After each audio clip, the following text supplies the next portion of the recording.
A proposition. A proposition is a declarative statement that can either be true or false.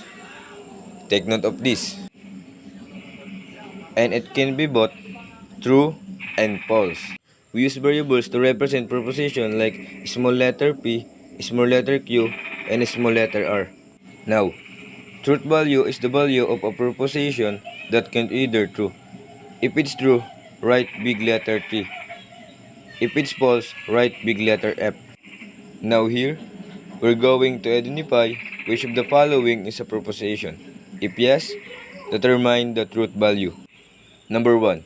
3 is a prime number. Is this a declarative statement? Yes, this is a declarative statement.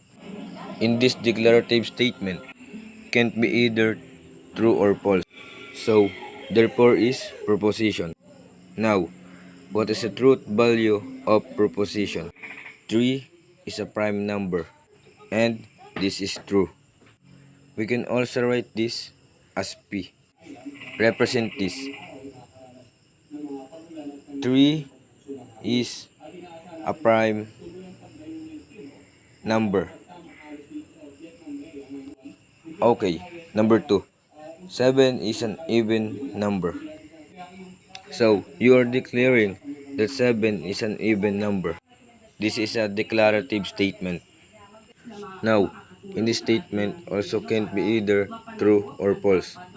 So, therefore is proposition. But, what is the true value of here? 7 is an even number? No. So, this is false. Look at number 3. This is a beautiful house.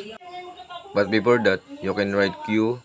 7 is an even number. Now, this is beautiful house.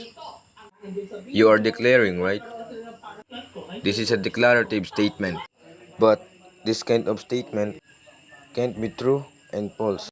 Because when you say beautiful, it might be beautiful for you. But for others, it's not beautiful. So, this is not a proposition. Because this one can't be true and false. Number 4. Eat your breakfast. This is not a declarative statement. This is command. So, this is not a proposition. Should I call or text you? This is an interrogative statement or sentence. And this is not a proposition. Number 6. Jose Rizal is our national hero. So, you are here declaring that Jose Rizal is our national hero. And this can either be true or false. Therefore is proposition. And now, what is the truth value? Is Jose Rizal is our national hero.